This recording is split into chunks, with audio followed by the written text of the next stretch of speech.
Hey guys, my name is Dr. Shaz, the scientist with pizzazz.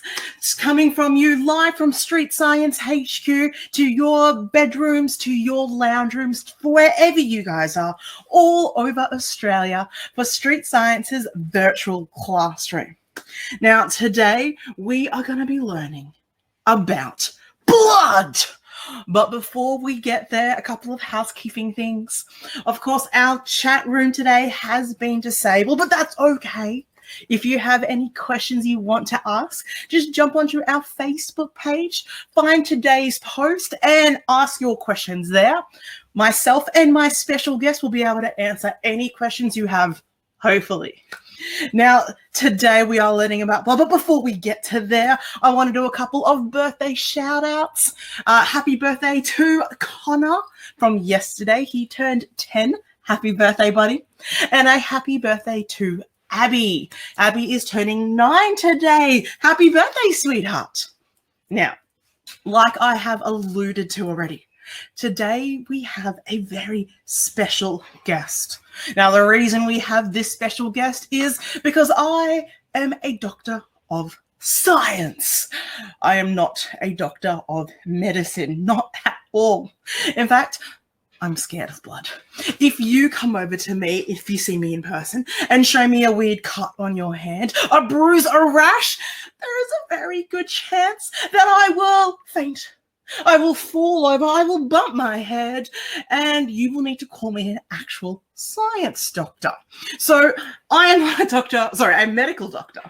I'm not a doctor of medicine, I'm a doctor of science. So to help me talking about blood today, I have a very special guest, someone who is very close to my heart. Guys, can you give a very special warm welcome to my friend Ricky? Hey! Hi, guys. Now, you might notice that me and Ricky are standing very, very close today. That is because Ricky is actually my fiance, and we actually live in the same house together, so we don't have to social isolate from each other. So he can stand right here. Now, because Ricky is my very special guest, because Ricky is also my fiance, I thought we'd have a little bit of fun with him today. In fact, I have a poll which will be coming up right now. Can you guys help me out here? I want Ricky to do something really special for us. We have 4 options here today. Do we want Ricky at the end of this session to do a science rap for us? Do we want him to do the chicken dance or an interpretive dance maybe? Do we want him to do a tongue twister? Do you reckon you can do a tongue twister for us? She sells seashells on the seashore. Oh, he's too good at that. Or should we just make him tell us what he does? Tell us a story, perhaps. I'm going to give you another 30 seconds to get that in there. Ooh, looks like you might have to do a bit of a chicken dance for us a little bit later. Get your feathers ready for this. Do your stretches. Get ready. And we're going to close off that poll in 10, 9, 8, 7, get it in, 6, 5, 4, 3, 2, 1. Ending that poll. Oh, 45% of the kids watching at home want to see you do the chicken dance. Okay, all right. So get yourself ready. At the end of this show, we will get him to do that as we leave. So you'll be able to dance along at home with us. Now, Ricky, we're scientists. You're here today because I'm going to get you to talk about blood. But how come you know so much about blood? I've got a lot of weird hobbies, but the main thing I do, I'm a medical laboratory scientist. So simply put, that means I do science experiments to work out if somebody's healthy or not healthy. Interesting. So if I go to the doctor and I'm a little bit sick one day, and they might take my blood as an experiment, or not an experiment, as a blood test, would that blood make its way to you at the end of the day? Eventually it would. And then, so any sort of test, so when you go see your doctor, you're feeling unwell, they'll ask you a few questions, they might get you to get for blood collection or a specimen gets taken. That goes to a pathology lab, and when it goes there, it gets tested for a particular disease or to see if you're healthy or unhealthy. Interesting. Now, do you only play with blood? So I mainly play with blood, but there are some special scientists at the moment that we actually rely on really heavily. It's our microbiologists and molecular pathologists. Very fancy words. Basically, they look for bugs that cause disease.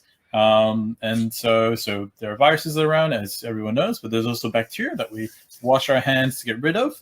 And they actually, if they think that you might have an infection of something caused by bacteria, they'll try to grow it up in these special plates. I noticed that you're doing these hand movements. You're talking about plates. So you're saying a microbiologist might grow up some bacteria to investigate using a petri dish? More agar plates with similar process. Using some swabs, perhaps? Oh, yeah. So often you'll get a swab at the back of your throat if they think you've got some bacteria growing there that's causing disease, or you've got a cut and they think it's infected. They'll give a swab of that. And what they use is they get that agar plate and do a special streak to see if it's infectious, if it will grow, if there's some particular bacteria that grow there. Would you say, Ricky, that they might use something like this? Similar. So you still have your agar plates there, or like some sort of petri dish agar plates, and these help. They got little nutrients to help bacteria grow. It's a really great way to see if there are bacteria present in the site that you're swabbed. But you also have to have more technical skills to identify if those bacteria are healthy, normal, or unhealthy, abnormal. That's amazing. So kids at home, if you want to try and be a microbiologist as well, jump onto our Street Science website. You can actually get one of these kits. These are a bacteria kit. They come with some agar plates, some items to help you. So they even come with a syringe and a microscope or a magnifying glass, so you can have an investigation to see what kind of bugs that you have there. Now, today we've got a very special treat for you guys. If you get online and if you actually buy one of these bacteria kits, we're going to throw in some other scientific apparatus for you guys. We're going to show you a couple of tubes. You can get these with your kits today. This tube here is a Falcon tube, and this one is a centrifuge tube. Now, you guys will get these free with a purchase of a bacteria farm today. Now, Ricky, do you ever use these in your labs? I use more of these in my labs when I'm playing with urine. Wait, did you just say urine? I did. Oh, investigate urine, sorry. Don't play with urine. Oh, gross. You Yeah. investigate pee? Yeah. And you use one of those? So much you can learn from we. So much. Gross. Now, I've used these tubes here before in my research. When I was extracting DNA from plants, I would put my leaves in this here. I would seal it up. I would stick this whole tube into liquid nitrogen. I would then take my leaves out and crush them to get the DNA out. So these are legitimate pieces of scientific apparatus that you guys can get your hands on. Pretty cool.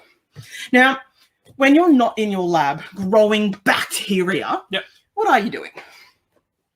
Well, I'm just studying, I guess, and chilling home because of COVID-19 isolation. It's just fun. I like to read. I like to play. What other tests are you doing? What other materials do you investigate? Oh, in my lab? In your lab? Yeah, sure. So one of the main things I work with is blood, as we talked about earlier before. And blood's really important. It has so many things in it that you test for. Some of it can be tested by a biochemistry test. Some are done by hematology. One thing I'm really interested in with hematology, the study of blood cells. What's that word again? Hematology? That's it. Hematology. Can you guys say that at home for me, guys? It's a really big word. Hematology. And that, of course, is the study of blood, right? Yeah, ology meaning study of, hemo referring to blood. Hematology, the study of blood. Or blood cells to be more accurate. What's really interesting is that, your red blood cells are really important because they contain these molecules called hemoglobin. Another big word. Hemoglobin. That's so right. Hemo means blood? Yep. What does globin mean? Well, it's a type of protein. So it's blood protein. Yeah, exactly. Yeah.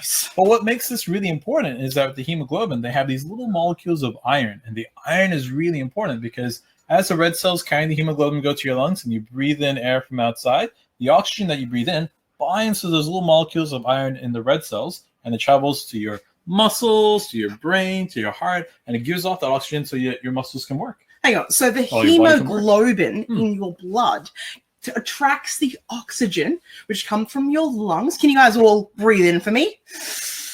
And breathe out.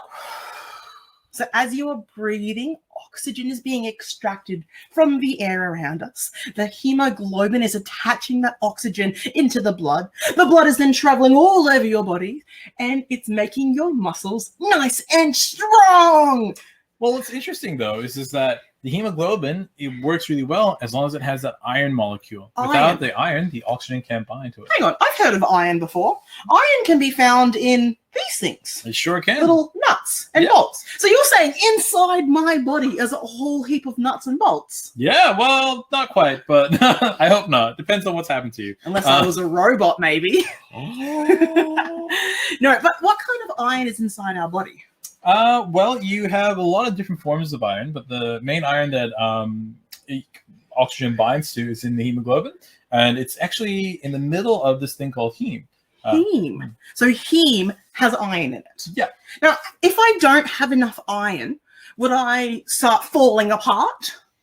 You'd start to feel really tired because if you don't have enough iron, there's not enough oxygen to bind to the hemoglobin, or not enough hemoglobin around. So your muscles will feel tired and weak. You will feel like lethargic, and you won't be able to do any like kicking or swimming or walking. Science? Would I be able to do science without iron? Able to do science. Oh no, we want to make sure we've got the iron in our blood then. Yeah. Now, if I go to a doctor and I'm feeling a little bit sleepy or tired or lethargic, so that's a word that means that I'm a bit tired, would the doctor then prescribe me a needle to get more iron into my body? Let's hope not straight away. Like, I guess the best way to get iron into you to replenish your iron stores is just eat good, healthy food. So cereal that's iron fortified is really good. Green leafy vegetables, I know. Red meat. Beans are good. The more you eat, the more you toot. The more you toot, the more you learn science. Oh gosh. So if I make sure I eat all of my vegetables, all of my meat, all of my cereals, I should be happy and healthy. Hopefully. Excellent. Now, this actually has given me an idea. Because, Ricky, did you know that you can actually extract the iron out of some foods? In fact, you can extract the iron out of breakfast cereals. That sounds pretty cool. Do you want to have a go at this, Ricky? I really do. Excellent. I really do. All right. Now, kids, if you're playing along at home and you want to do an experiment with us, you are going to need to raid your kitchen cupboards. You're going to need to find yourself some delicious breakfast cereals. Now, today, Ricky, I'm going to get you to try Special K. Do you like Special K? I'm more of a Milo person myself. Well, you're going to try Special K. I'm going to give you the hold of that. I myself I'm going to use this cereal here. This is Total cereal. It's actually really difficult to get. Mine's bigger. But Total, it's not the size that matters today. Total cereal, I got it from the US, and it has 80% of my iron needs in just this little box. Oh, that's absolutely amazing, right? Really interesting. Now, the idea behind this experiment is we are going to squash all of these pieces of cereal into a nice sludge, a soup, you might even say. And then we're going to use magnets to extract the iron. Now, this magnet is for you. Oh, cool. Free magnet. I just want to show the kids at home how magnets actually work. Now, magnets are a very special material. Hold that up for me, Ricky. Ooh. They can actually create a special force of magnetism, and it will attract different metals, like my iron bolt. So if I just attach it like that, that force is a non-contact force. It is so strong that the magnet doesn't even fall. In fact, it might even be strong enough that I might be able to attach. Not today. Not today. Sometimes if you get a strong enough magnet, you can attach lots of little pieces of iron together. Like what we're doing here. We're attaching two pieces. You have to touch the magnet, just like that. This here is the concept that we're going to be using to extract the iron out of cereal. It's like a little person. Silly, Ricky. Now, Ritwick, the first thing that we are going to need to do is to crush up this cereal. Cool. Now, there's a couple of ways that you guys can do this, kids. You could just get your cereal. You could use your hands and crush it up. Ricky, do you want to start that for me? Crushing it. You're going to want to put it into a bag, just a nice little cookie bag like this. You want to crush a little bit of that cereal in there for me? Sure. So crush it with your hands first. All right. Take a little bit out. Oh! Silly, guys. You want to crush it with I'll your stick hands. to my day job, guys. Oh. And pop it in. So that's one way you can crush it. You could also crush it with what's called a mortar and pestle. It looks like this. This is a nice, really heavy piece of handle that you can put the cereal in. You can put some cereal in there. Sure. Put a little bit in there. Perfect. And you could crush it like this. just a little bit messy and it's a lot of fun. You feel a little bit like a sorcerer. Or you could do it another way. If you just get your bag and you just filled your cereal in that bag like this, you then seal it up. Actually, can you put a little bit more cereal in there, Ricky? Yeah, sure. I want to fill it up about halfway full of cereal. Because I'm guessing the more you put in, the more chance it is to get more iron out. Exactly. The more cereal you have in your bag, the more iron that we can extract. So we want quite a lot in it. Maybe one more handful. Excellent. Now, if I seal this bag, you can then use your hands or the mortar and pestle and crush it in the bag. That's going to be a whole lot safer and a whole lot less messy for Mum and Dad. So, Ricky, yes, I'm going to give you that. Can you crush it up? Now, I'm going to do a little bit of cheating here. I've done this a couple of times. I'm actually going to use a blender to blend up my cereal. So I'm going to use the total cereal. Ricky here is crushing up his special K. So let's open up my cereal. I've got my blender here. I'm going to blend it up. It's going to make a nice big noise in a moment, so get ready for that, guys. If you do not like loud noises, get ready to cover your ears. Gosh, you're making everything shake, Ricky. All right. Calm down. Now, when you blend it, if you are using a blender, you're going to need to add a little bit of water to it as well. All right, keep crushing now. All right. And ready for the loud noise.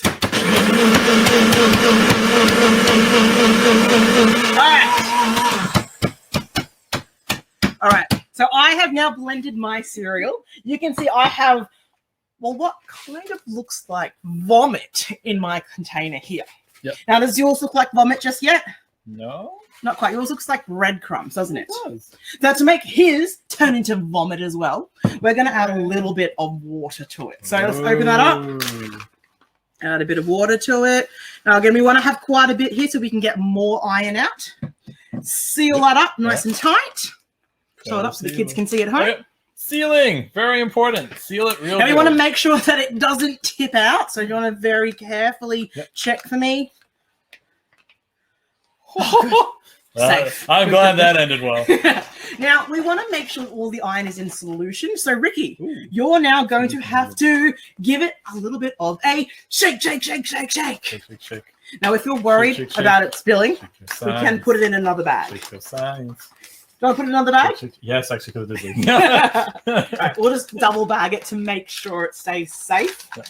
There we Oh, are. much better, yeah. Now, shake it! Shake, shake, shake. Shake your science. Shake your science. Shake, shake, shake. Shake, shake, shake. Shake your science. Now, mine's already shook up, so I'm just going to add my material from my blender straight into my bag. Let's get it open. Oh, how gross that looks. Yep. Ah, science can be disgusting. Ah. There we are. Okay. So now, how's yours look? Looking okay. Now, some cereals, depending on the type you use, will need a little bit of a little time to dissolve. Now, if you've got a cereal that's not quite breaking up, even after you've shooken it up, even after you've pounded it with your hands, just leave it overnight or for a couple of hours, and it should dissolve a lot easier. Now, you want to get something that looks a little bit like this, a disgusting sludge. This is where you then get your magnet. Where's your magnet, Ricky? No. And what we want to do is very carefully get your magnet, place it nice and close, kind of massaging the bag almost. I find it easier to actually turn it upside down like this and have the magnet touching most of that solution. And eventually, what you want to be able to do is pull it up away and, oh, I've just got some there. You'll be able to see some little brown or black flecks in there. Now, that brown or black flecks is actually the iron in solution. Now, let me just keep massaging my bag. You getting anything there, Ricky? Not really. Interesting. Well, I'm definitely getting this to work here. Let's keep going. Let's get some. Let's pull it up. Oh, I got some. Oh, nice. Just a Now, little bit, though. let's see if you guys can see that at home. Oh, see those little black flecks there? It's actually coming out of the bag. Those ones there, that is the iron. And I can tell it's iron because if I put my magnet nice and close, they actually move up and down. Oh, it's much harder to do when I can't see it. There we are. Moving up and down all around. So we're saying, now the more iron that's in the cereal, the more flex you're going to get. In fact, I did this experiment yesterday with a really fortified cereal. It looks like this all clopped up. Looks kind of disgusting, right? And check out how much iron is in this one here. If I massage it nice and gently pull it up, you see that, guys? All of those black flecks there, that is all the iron in the solution. All of those black flecks right there. Absolutely incredible, right? Now, of course, iron is in cereals to help our muscles get nice and strong and to make sure that we don't have, well, what's the disease called when you don't have enough iron in your body? Iron deficiency anemia. So anemia. Yeah. Can you guys say that at home? Anemia. That's what happens when you don't have enough iron in your body and you get really tired and you don't feel well at all. So if you guys are feeling a little bit tired, you might want to have some delicious cereal. I would love to see you guys have a go at this experiment at home as well, guys. It's really easy. You just need a bag, some cereal, some mussels, and a magnet. Try it with some different kinds of cereal. So today we've used Special K. Did the Special K work? It didn't work in this one, but I wonder if maybe it needs to be blended a bit more to release all that iron. Oh, that's a good suggestion. Sometimes in science, things don't always work straight away. You would definitely know that, right? Unfortunately, yeah. Yeah, and you have to keep trying. You've got to persevere. Try some different cereals. Try adding more water or less water and blend it as well. That's going to help you get more iron out. Now, Ricky, it is almost time for us to end the show. All right. Does that mean you know what you're up to? Are you guys ready for him to do an amazing chicken dance for us? Now, guys, while Ricky is warming up in the background, I want you guys to get involved with Street Science. If you have enjoyed today's show, check out the Learning Lab. It is an online resource that you guys can subscribe to with lessons just like this one here and worksheets you guys can do all the time. We even have the STEAM Squad launching this week. That's like a science club where you get nice small classes and you get to build some amazing items. I believe last week they built a trebuchet, a launching device. This week, I think they're doing magnets and kitchen science. There is an offer on your screen right now. Have a click somewhere. There. I'm not quite sure where it is. Click that. Get your mum and dad to help you sign up for that if you like. Don't forget, you guys can also buy our bacteria kits or some really cool stuff on our Street Science website at streetscience.com.au. And of course, tune in tomorrow to see my friend Tim. And I believe Tim is going to be working with his Play-Doh to do some really cool science. Now, Ricky. Yes. Are you warmed up? Yes. Are you going to be doing for us a chicken dance or an interpretive dance? I don't know. What's it supposed to say? The poll says chicken dance or interpretive dance. What if I do... How about a science chicken dance for us today? Science chicken. In fact, as a science chicken, you're going to need some safety glasses. Yeah, PPE, very important. All right. All right. Can you guys all count him down for our science chicken dance? And 10, 9, 8, 7, 6. Get ready for it. 5, 4, 3, 2, 1, go. Hi, my name is Ricky, and I'm here to do a chicken dance that's interpretive. Hi, my name is Ricky, and I'm a medical scientist that plays with blood. Woo! Hey, this is completely scripted. We're not making this up as we go. Woo! Hey! Oh! Science, let's go! All right. Thank you guys for tuning in. If you have any other questions for us, jump onto the Facebook page. I will be up there. I will be answering all your questions. If you want Ricky to do some more dances for us, jump online, send us those comments, and I'll get him to do as many more dances as well. Enjoy the rest of your day, guys. See ya. See ya. Thanks for having me. We love science so much here at Street Science. We teach kids about science and we do it in a really, really cool way. We're going to be teaching the science of fireworks. We're going to be working with liquid nitrogen, some amazing visual stuff.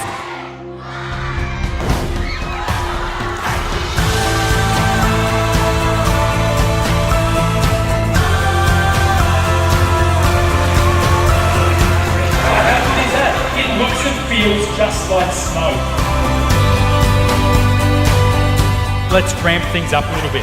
Who likes fireworks?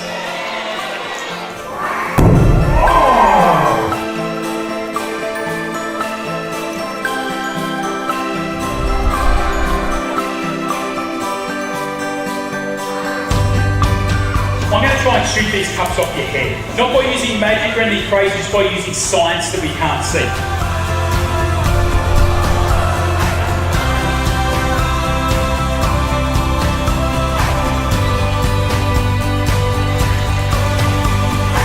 Can you guys see a liquid in there? Look at that dark patch in the bottom. That's Laura's breath.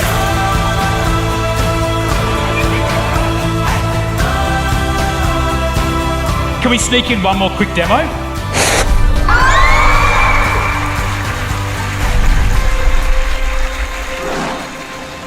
We love science so much here at Street Science.